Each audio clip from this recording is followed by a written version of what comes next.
Hello and welcome to Make Some Noise. This is a very special episode with my good friends from GraveReign. How are you guys doing? Of course, the legendary Dave Shankle, lead singer Tony Ingle. And why don't you guys introduce your bandmates?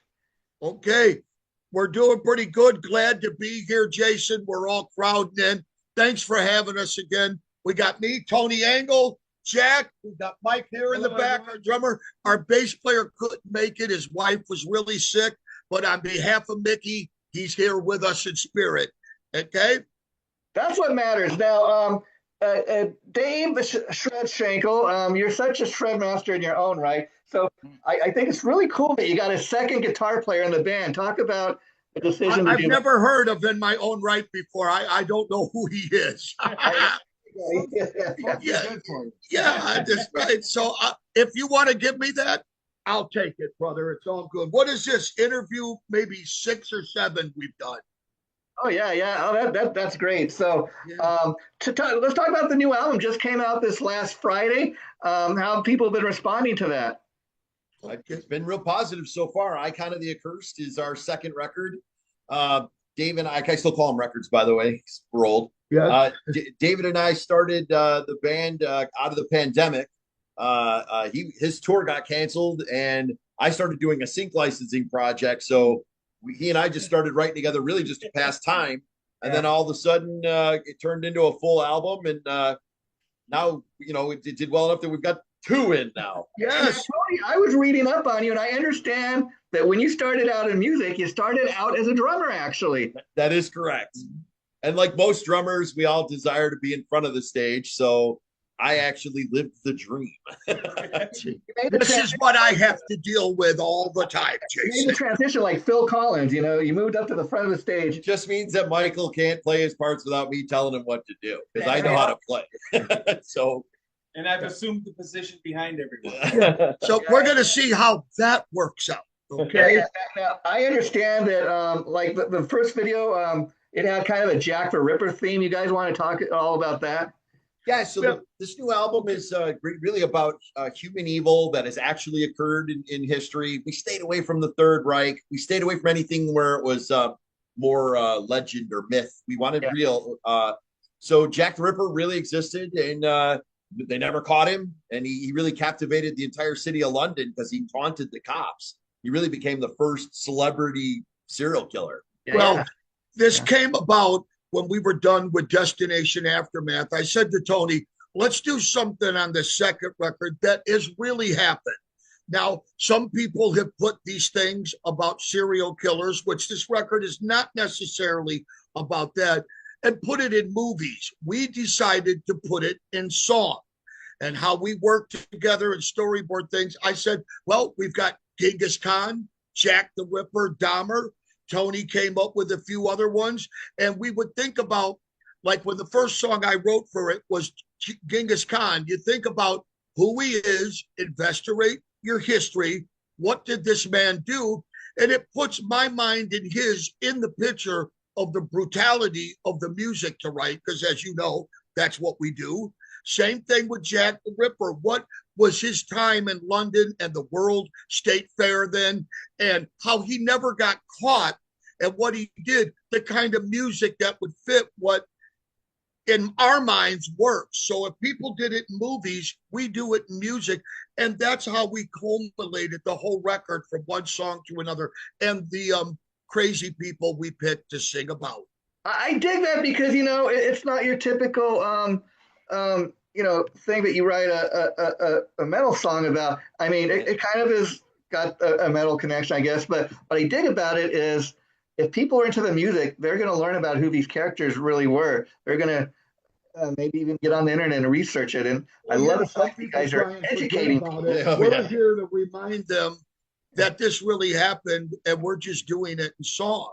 And you haven't lived until you've actually sat through the entire death tape that Jim Jones put together. Wow. He killed 900 people with one punch. That's right. And, with a Kool-Aid. So, Tony, it sounds like you really researched like each individual song, the topic. Because I'm also looking for what angle are we going to write it from. So, for instance, we did a song called Escape from the Oxford Apartments. It's about Jeffrey Dahmer. I wrote that from Tracy Edwards' perspective. Tracy Edwards was the last guy. He survived. He survived. He was the guy that was supposed to get killed and but told a story. Yeah, and so he his told the story. So you got to follow up and read on this. And Tony's very good at researching. We all are to storyboard to where we could go. Should we go this far or a little farther or hold back? So, when we say, here's what the song's going to be, we already know how it's going to turn out before it's done. As I'm writing the music and giving it to him, sometimes I'll go, should I go a little farther with this part of that or less? Because it's always, we've learned from the first record, to have the song longer than shorter, because we can always edit it down, and it gives him more room depending on, well, I need this to tell more of the story, or I got in what I need, I can cut it down and back it off. And that's how we work together, and it's worked out very well for us. And have you guys thought about performing these songs live, as far as like, do they have to be played in any particular order, or can they be? So that's why we got Jack and Michael and Mickey, because Dave and I had originally started this. It was just the two of us. And now, so we were like, hey, how do we present this in a live environment? And, Jack is an incredible singer in his own right, dude. Seriously. Very good singer, Jack. Yeah. Yeah. So Jack's basically going to, he sings backing vocals on a few of the tracks. And on live, he's probably going to pick up more of it, And Mickey does lower range. So originally, Jason, my thought was I was going to go with like a Helicon 3, just do like a harmonizer, courser. Yeah. Now I don't have to. I got a Jack. He doesn't have to do that. Our problem is we actually have Jack the Ripper in the band. And we got this psycho on drums, Mike back here. These drummers, you got to beat them with a stick all the time to keep them in line. But the moral of this story was why we brought, other guys in, because me, many of bands, I'm my own guitar player. I write the stuff as one guitar player, and that's fine, and that's great. And I've been in bands where I've had other guitar players, Fëanor, Devilland, etc., Wings of Destiny. But when this album was done, and we don't need to get in why it took so long to get to rehearsals, but we're here, is we felt it would be better to bring in some guys to have rhythm, some co-lead guitars, more vocals to what Tony's doing. Mickey sings, Jack sings. Jack's been around from Hammer On to many other bands that he's been in. And it would fill the band out more and be less stuff that we would probably have to think about flying in. And when I say flying in, I only mean orchestral stuff, unless it's the real stuff on this record of the people you hear talking. That's from the actual tapes when they found these people. We could use that if we wanted to live. But we're at the point now where we're coming together to start rehearsals and what songs from each album fits better live than not so much. And if anybody says to us, play your hit song, I'll go, well, which one? Because all our songs are hits. That's how I look at it. Okay, so there you go. There you go. So how long was the recording process for Valve? It sounds like it took a while, but I mean, once the whole band got together and you had a whole band. Well, so as Dave said, we storyboard out everything. So the first album was a fictitious civil war. We literally stole it from Facebook. Everybody was brawling on Facebook during the pandemic. So we were like, man, imagine if there was a real civil war. Yeah.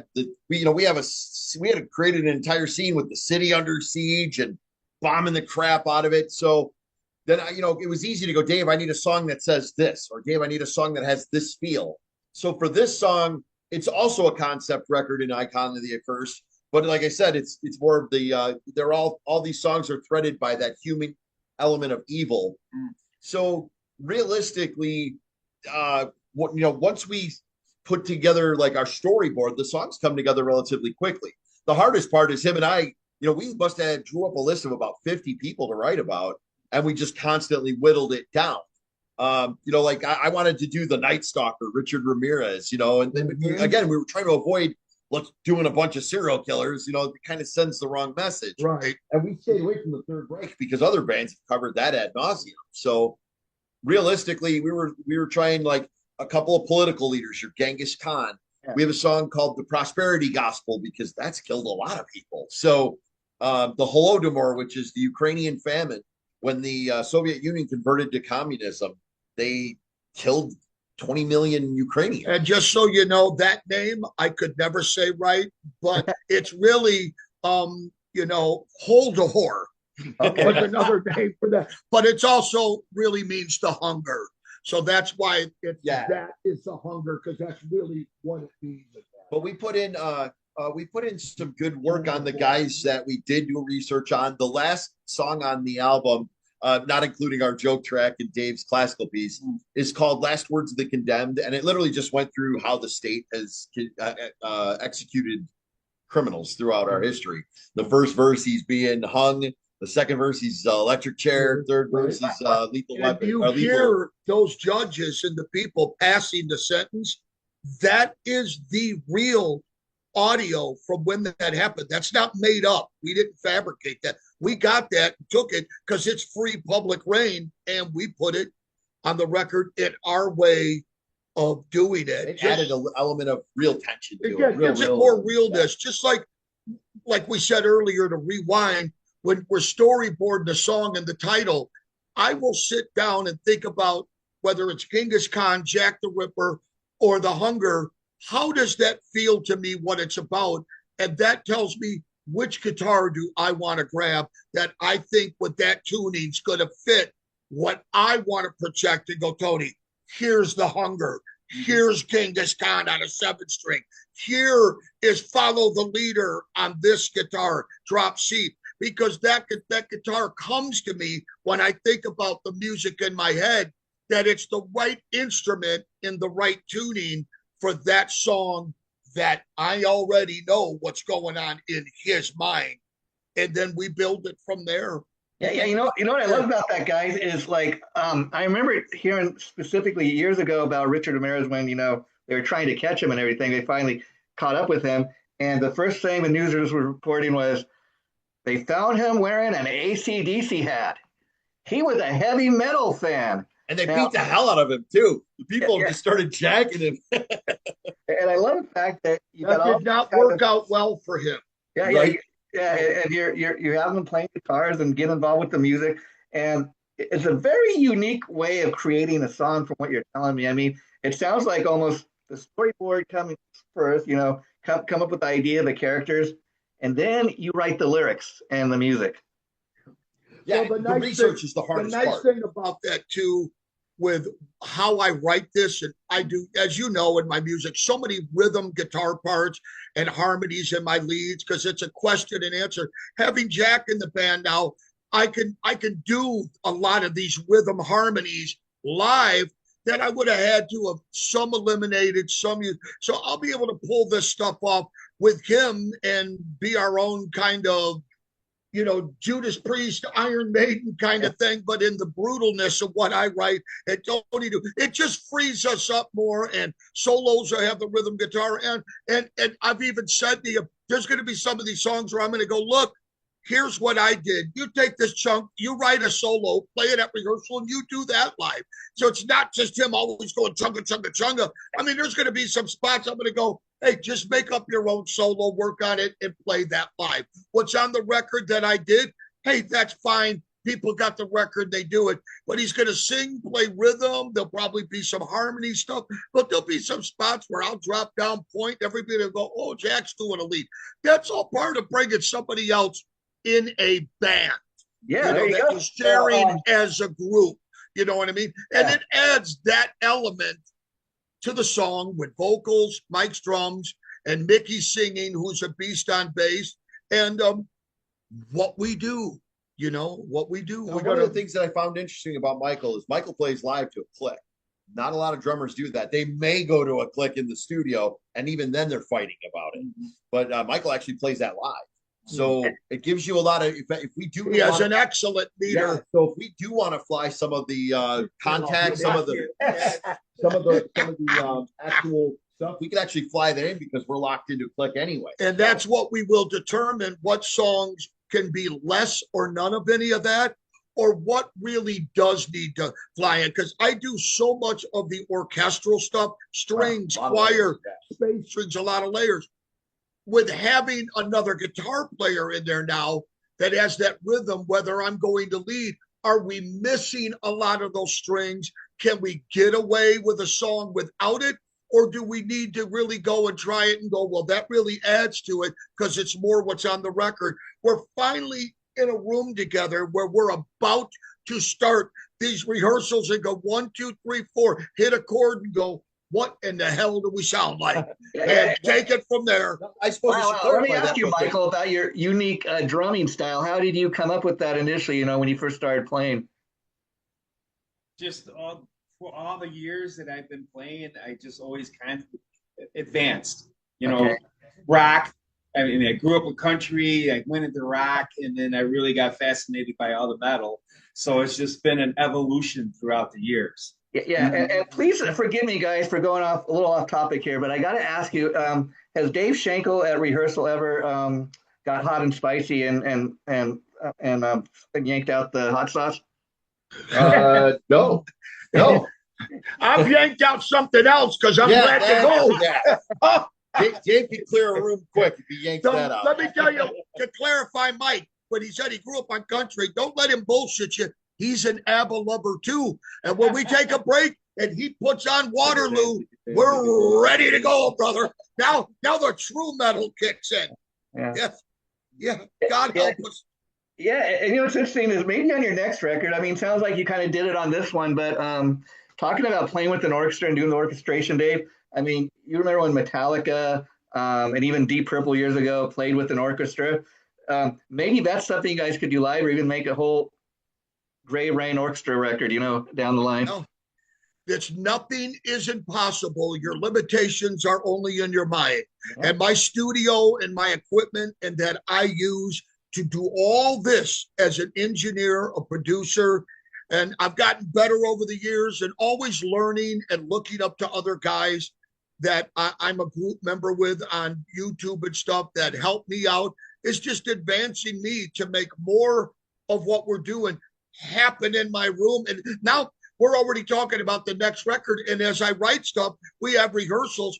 I've got gear here, gear there. I could go, okay, Jack, give me a 30-foot XLR cable. I'm going to plug you in. Here's what you're going to play. And then my parts will have been done in my home studio. Mike will get them all mic'd up just to get some demo drums. It's going to be a lot easier to get things done because the band will be rehearsing here for demo stuff to get parts and then take it from there to the studio to finalize it or where it goes with me. We'll cross that bridge when we get there. But I'm getting a lot closer to that. That's great. And Jack, how do you and Dave go about splitting up the guitar parts? Like, you guys write your own rock, riffs? paper, scissors. Yeah. Okay. Splitting the guitars. Who does what parts? I said rock, paper, scissors. Oh, right. Basically, everything that's been already pre-written. So I will just lay down the tracks, and then Dave will do the other lead, follow-up leads and harmonies, and then I'll just do the harmonies from his solos. Whatever one he wants to take, I just take the other one. It's pretty self. Okay. And Dave, I gotta get a little somber here and tell you, I was so sorry, of course, to hear about the loss of your good friend Ross Abbas a few months back. And you want to talk at all about that? Yeah, well, the whole story that some people don't know, but a lot do now because I've said this in interviews. Ross and I actually met during the Fighting the World Tour and became friends. And we had each other's phone numbers then. And it wasn't until about 3 years later after that, they were playing in town at the Thirsty Whale. At the time was a popular club where we all grew up and played. And I went out and seen him again and hanging out. And then it was a couple of months after that, Vengeance was playing. They're a band I was in at the time. And a girlfriend, not a girlfriend I dated, but a friend, Mary Beth, told me Joey and Eric Adams is here and they want to talk to you. So, and I'm like, okay. And I went out from the dressing room and they were sitting there with Scott Columbus, Eric. We met, we chatted. They walked on the side of the stage, watched me play. That was a Saturday. They came back Sunday to see me again. Joey and I started hanging out. I was working a job at the time at 3 times a week, going down to the city, hanging out with Joe. And then they finally told me, we're finishing mixing the record and Ross is out of the band. And Ross didn't say anything at the time. And they had just decided that I would be the guy. to come in. So I quit my job, sold my car. I toured on the Kings of Metal record while that whole time I was writing songs with Joey for Triumph of Steel. And Ross actually, also people don't know, started Manowar, and Joey and Eric and them eventually ended up Joey taking over the band. But Doc, who was their engineer that designed everything for the band, they worked for Black Sabbath with Paul Clark, the stage manager. Okay. That's how Manowar got started. Wow. And Ross did 6 albums with him. He got him the Marshall deal. And then things happened, and Ross was out, and I got in the band. And when Scott was kind of having troubles with his family, one of his boys was sick, I remembered Rhino because I met him in Nashville when we played, and we exchanged number because we were both about the same age. I said, let me get this guy, Kenny Earl. I'll get him to do a drum solo on a video. I called him up. He did it, got him in the band. And that was a change for Manowar because a lot of people in LA where we played said, you guys are like these Racer X dudes in this old school metal band. And we brought it to a new level. And I'm proud of that. You know, things change, always do. And it's the first Manowar record to this date, and who's ever watching knows this to be fucking true, went gold and platinum overseas over any Manowar record still to this date. And I'm happy about that. So thank you. Yeah, definitely. You know, and you do Ross a lot better than I did. I had the opportunity to interview him a number of times. He was a great musician. He was involved when punk rock started in Brooklyn, New York, you know, and he was a bluesy B.B. King guy. That was his favorite guitar player, B.B. King.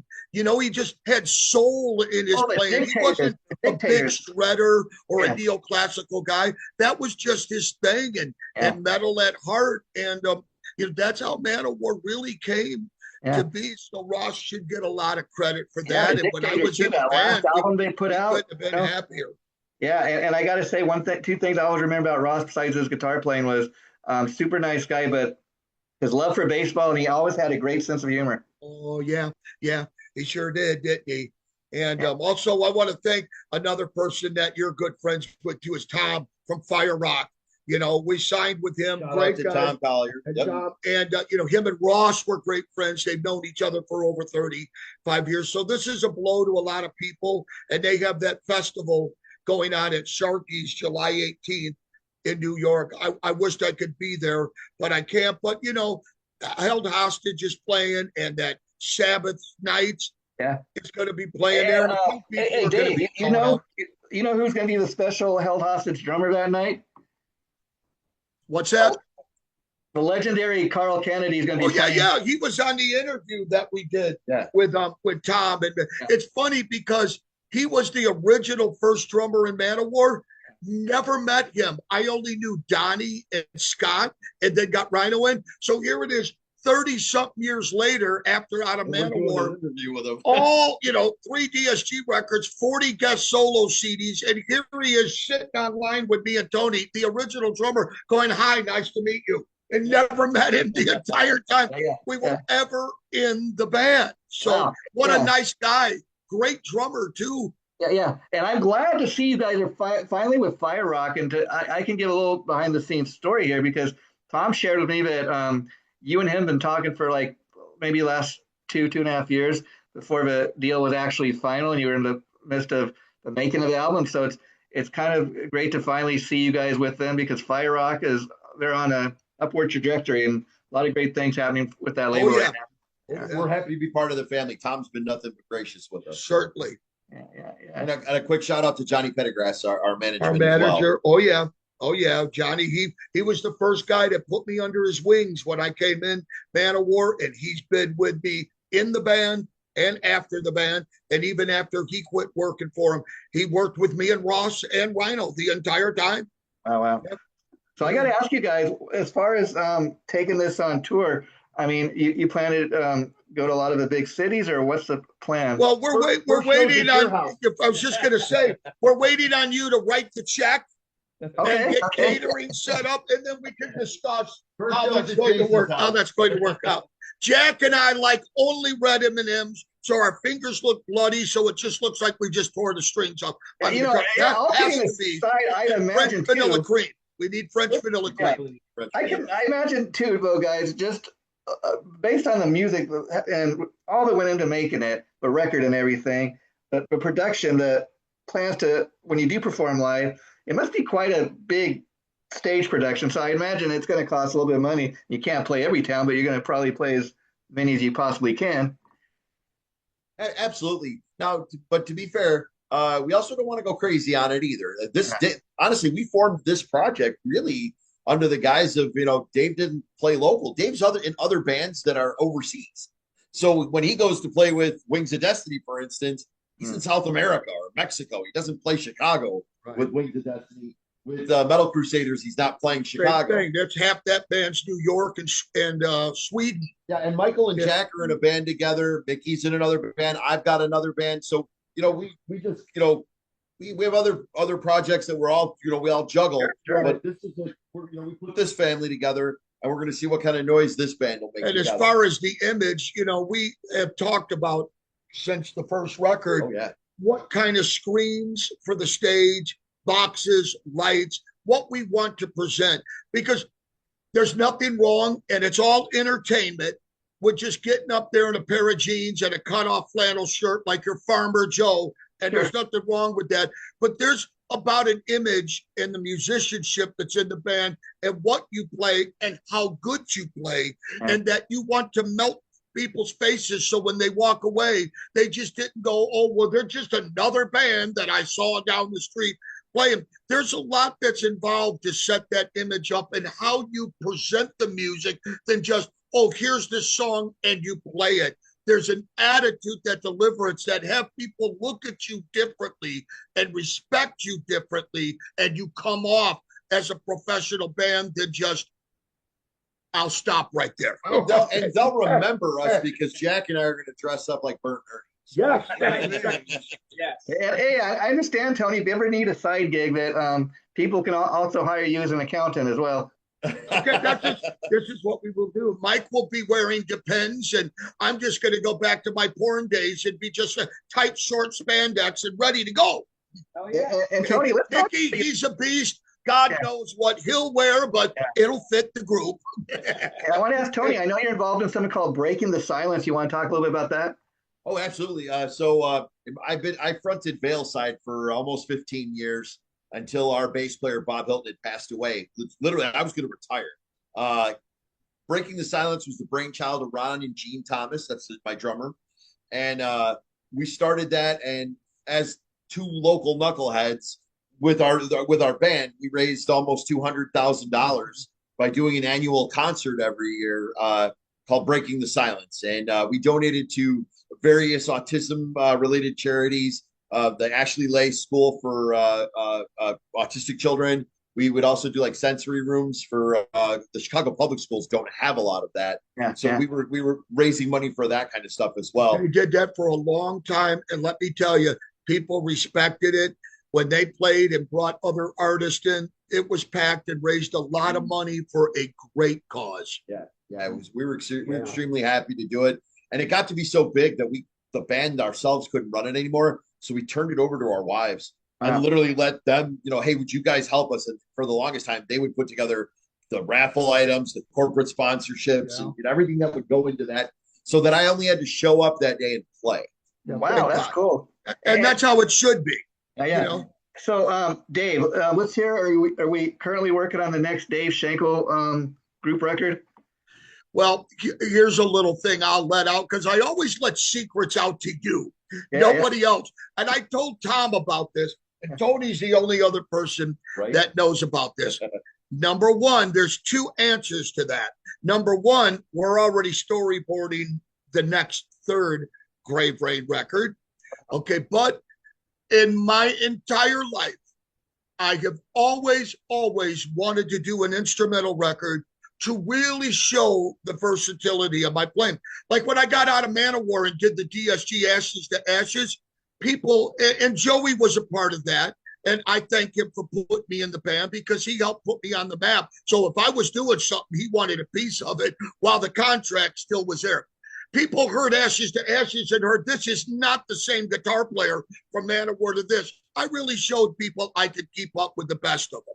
Yeah, And yeah. every time I wanted to do an instrumental record, oh, here came Hellborn with a different band. Oh, here came Still a Warrior. Then here came Theodore with Gus, my buddy Gus. Love you. Shout out, Gus. And then it was me and Scott that formed Devilland. Then it was it was GraveReign. Then the EP for Wings of Destiny, which is now being made in a double CD. And we redid Ride the Dragon and Master of the Wind, signed with Kings to Music. Then we did Masters of War. So now that's all coming together that we've been seeing the artwork to be a double CD. Now that I've got 10 seconds to breathe, and this guy's already on me, I'm working on a storyboard when you said that Destination Earth. I'm like, I ain't even got this one out yet. You want me to start the next one? So I've got the artwork together, 95% done for David Shankle, Unleash the Dragon, which will be an instrumental CD. And let me tell you, I owe some other people some spots on my record that I've played on, and some fucking fantastic players. Guys, that, Dave. Okay, I don't want to get into the names, but if I did, you'll know who every one of them is. And before I die, I've always wanted to do it. But then again, there could be 4 other records that go, okay, we got to do this. And all that instrumental record could ever be is that's a lovely artwork for the CD cover. And it could never go any farther than that. Because I love bands with vocals and stuff, but I do a lot of classical guitar playing too, and different styles than just neoclassical shred. And I'd like to be able to do that, because the one thing I learned when the Mark Varney days and all these great guitar players that were discovered, they got 12, 15 songs on their record. After the first 3, you've heard everything you can do. Grab another one, and all it is in a different key. Mine will never be like that. Oh, wow. So I'm hoping I live long enough to do it, or this guy will be, we're going to do the next 4 records now. Plus, you got the band. Plus, let's not forget, he's got a band with Rhino, too. I'm younger than him. If he goes first, I'll put out his solo record. Yeah. I'll put it out. Jack and I'll do it. And he can fight with my sister on who gets the dragon guitar. Oh, I want to see how well that works out. Okay. Well, I'll let you guys get back to your rehearsal. Thanks for doing this. It was so great getting to meet you guys. We will definitely have you back on when I have a chance to hear the entire record. I got to do that, but take care. And this will be going up about a week or so. I'll let you guys know once the date I have for that, okay? So we appreciate everything you do, Jason, because without you guys, we don't have avenues to get our name out there. So we appreciate you. There it is. Everybody, July 10th that's watching. Both this we're already on Spotify. The new one's on Spotify. They're both up there. All social media platforms, digital platforms. I don't know how you guys feel, but Dave Shankle. So they're out there. Thank you right here. Look at that. Fire Rock. Tom. Our buddy Tom. Go get it. Get a copy if you want a physical CD. Come to the GraveReign Band website. T-shirts, CDs, Bailside, DSG, everything. My hot sauce. Everything is up there for you to get through the GraveReign Band website. So come on, join us. Do it now. Jason, we appreciate you 100%, man. Yes. We love everything. And Jeff at Viper for building me all my signature guitars. There's our T-shirt. Everybody at Paul Angle, Gary Kaler, everybody, all my endorsements. Everybody, Tom at EMG Pickups. Those are my main people. RD at Third Coast Guitars. Without them, they make my machines run. Okay. Well, hooking him up with those Shankle machine. Everybody at Fractal. I think I covered most everybody. Yeah. Shout out to Hercules. Our wives and girlfriends. Our sister Barbie Ray for putting up with us. His wife, God help us. Hey, Dave, tell Annie we said hi. There we go. Okay. We love you, brother. Thank you. Anytime, guys. Bye. Take care.